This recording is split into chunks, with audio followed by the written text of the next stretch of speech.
नमस्कार दोस्तों, कैसे हैं आप सभी लोग। Fantasy talent hub YouTube channel में आप सभी लोगों का स्वागत है। दोस्तों वीडियो में आज हम बात करने वाले हैं WBBL मतलब वुमेन बिग बैश लीग के मैच नंबर 20 के बारे में। मैच खेला जाएगा पर्थ स्कॉर्चर और एडिलेड स्ट्राइकर्स के बीच में। दोस्तों इस वाले मैच में सबसे बड़ी प्रॉब्लम अगर कुछ रहने वाली है तो वो है कैप्टन और वाइस कैप्टन का सिलेक्शन। तो उस पर बात करेंगे कि कैसे सही सिलेक्शन कर लें जिससे कि स्मॉल लीग में आराम से जीता जा सके, और अगर ग्रैंड लीग में कुछ रिस्क उठाना है तो वो कौन से रिस्क हो सकते हैं इसके बारे में बात करेंगे। अब अगर कल के ही मैच की बात करें तो आप टेलीग्राम पर जाकर देख लेना कि हमने आराम से वन साइडेड सारे कॉन्टेस्ट जीते हैं, मतलब लगभग 100 150 पॉइंट के अंतर है। अब ऐसा ही कुछ आज भी करेंगे, तो वीडियो को जरा ध्यान से देखना, क्योंकि जैसे हमने कल ईमा एरलॉट पे रिस्क लिया था, 100 पॉइंट दिए थे उस प्लेयर ने, 100 पॉइंट, और लगभग सिर्फ 10% लोगों के पास में वो प्लेयर थी। ऐसे ही रिस्क आपके काम आते हैं जो आपको आराम से जिताते हैं। चलिए बात कर लेते हैं यहाँ पे सबसे पहले वेन्यू के बारे में। लेकिन अगर आप लोग स्मॉल लीग की टीम चाहते हो, चाहे जो प्लेटफॉर्म पर खेल रहे हो, अगर आपके पास प्लेटफॉर्म नहीं है तो भी आप टेलीग्राम पर आ जाना, तो मैं आपको बता दूंगा कि कौन से प्लेटफॉर्म पर खेल सकते हो। इसके लिए आपको हमें टेलीग्राम पे ज्वाइन करना पड़ेगा, जिसके लिए लिंक डिस्क्रिप्शन में है। काफ़ी सारे यूजर्स वहां पे हमारे आराम से विन कर रहे हैं, आप भी कर सकते हो। कंपटीशन बहुत बहुत कम है, जाकर चेक करिएगा।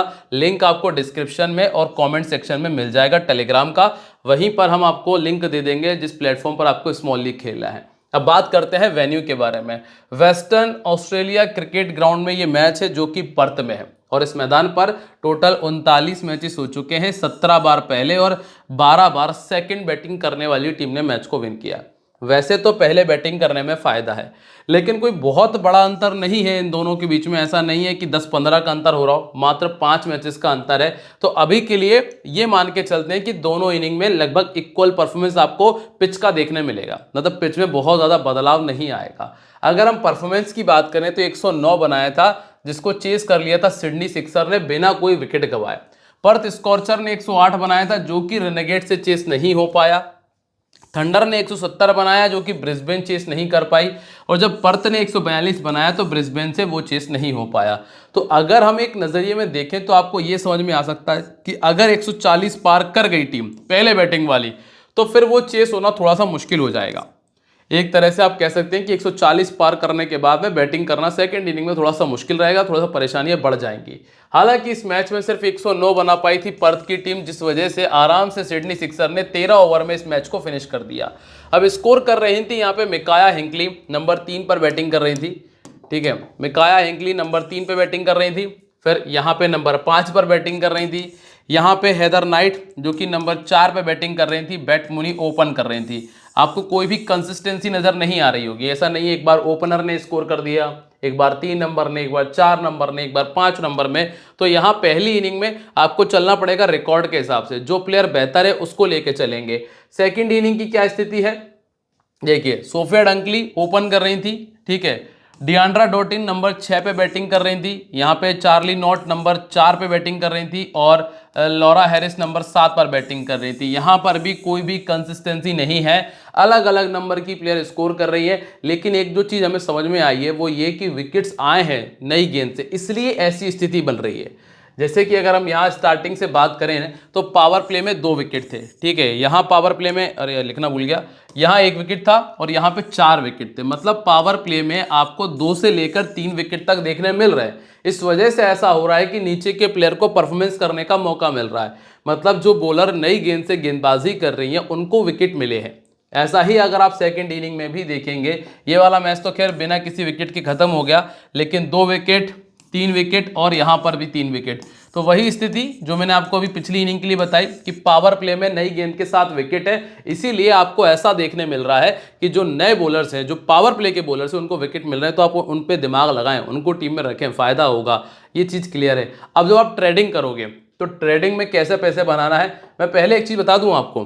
ट्रेडिंग करो, स्टार्टिंग के ही सिर्फ शुरुआत की ट्रेडिंग करो, बाद में बैठ के आराम से मैच को देखो। इसके अलावा आपको कुछ करना नहीं है। ठीक है, तो अब आप यहाँ पे देखें ट्रेडिंग की स्थिति कैसी बन रही है कि 26 रन बने, यहाँ सिर्फ 40 बने, यहाँ 49 बना, यहाँ 40 बने।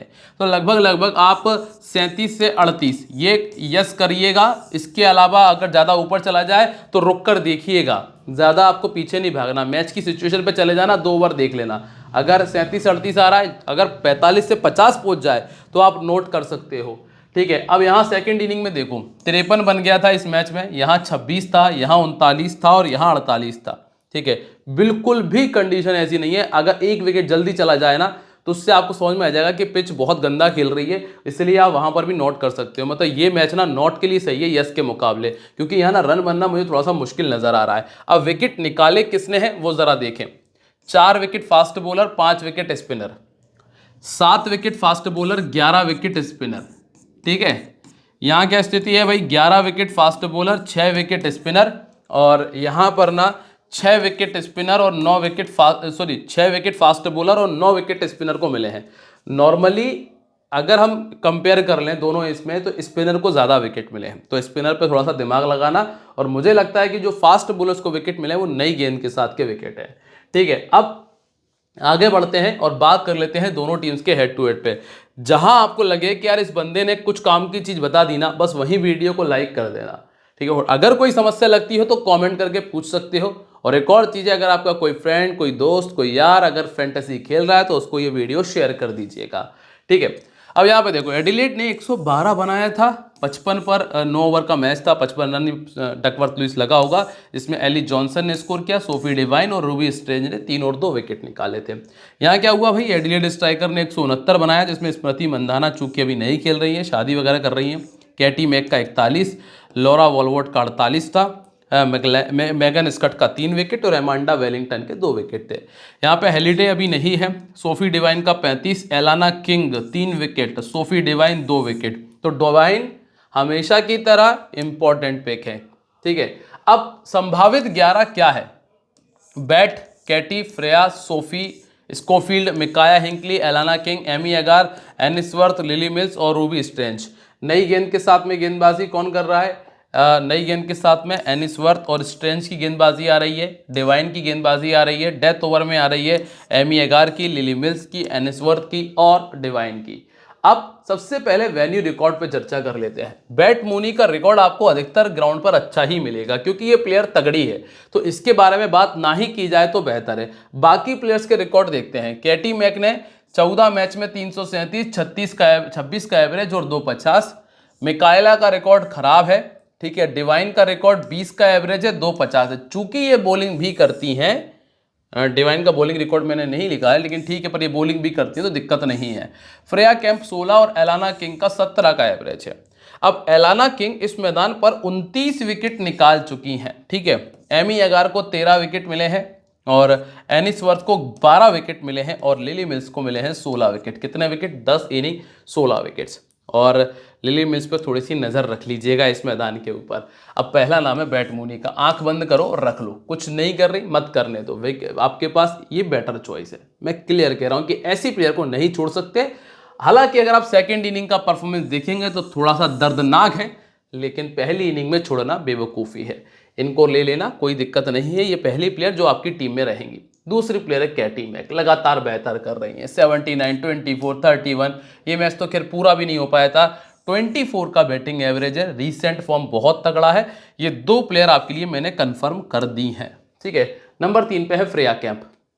फ्रेया कैंप कर रही हैं स्ट्रगल, और स्ट्रगल करने वाली प्लेयर को अभी हम अपनी स्मॉल लीग की टीम में नहीं रखेंगे। यहां तक कि ग्रैंड लीग वाली टीम में भी मेरे ये नहीं है, ऑप्शन में भी नहीं रख रहा हूँ हाल फिलहाल में। कारण बताया गया, अब एक आधे मैच में चल भी जाएंगी तो उससे अभी फर्क नहीं पड़ेगा, क्योंकि हालिया फॉर्म उतना अच्छा नहीं है।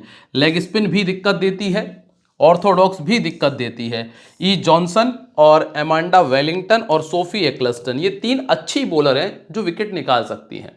इसके बाद सोफी डिवाइन है, ये बैटिंग भी देंगी आपको, बॉलिंग भी देंगी आपको। बैटिंग बॉलिंग चल रही है, जैसे 3 विकेट है, 3 रन प्लस 2 विकेट है, इसलिए ये प्लेयर आपके कैप्टन और वाइस कैप्टनसी के काम भी आने वाली है। तो सोफी डिवाइन कंफर्म है, ये तीसरी प्लेयर है जो हमारी टीम में जगह बना रही है। लेग स्पिन इनको दिक्कत देती है, जॉनसन और एमांडा वेलिंगटन थोड़ा परेशान करेंगी। फिर आते हैं स्कोफील्ड की तरफ, 34 का बैटिंग एवरेज है, 5.50 है, प्लेयर अच्छी है, सेकंड इनिंग में ट्राई कर सकते हो, कोई समस्या नहीं है। पहली इनिंग में भी ठीक है, ऐसा कोई दिक्कत नहीं है। अब आप ये कर सकते हैं कि अगर आप पहली इनिंग में ये बैटिंग कर रहे हो या फिर सेकंड में, जो भी मान रहे हो, आपको एकाधिक प्लेयर पर रिस्क लेना है, लेकिन ये रिस्क आप ले पाएंगे सिर्फ ग्रैंड लीग में। स्मॉल लीग में ये रिस्क नहीं लेना है, ध्यान रखिएगा, ये रिस्क सिर्फ ग्रैंड लीग में लेना है, ठीक है, और सेकंड इनिंग में लेना है। ऑर्थोडॉक्स दिक्कत देती है, एक्लस्टन है सामने वाली टीम में, बहुत कमाल बॉलर है, चूंकि उनको भी विकेट नहीं आ रहा है लेकिन वो प्लेयर अच्छी हैं, फिर भी आप इनको जीएल में रिस्क ले लीजिएगा।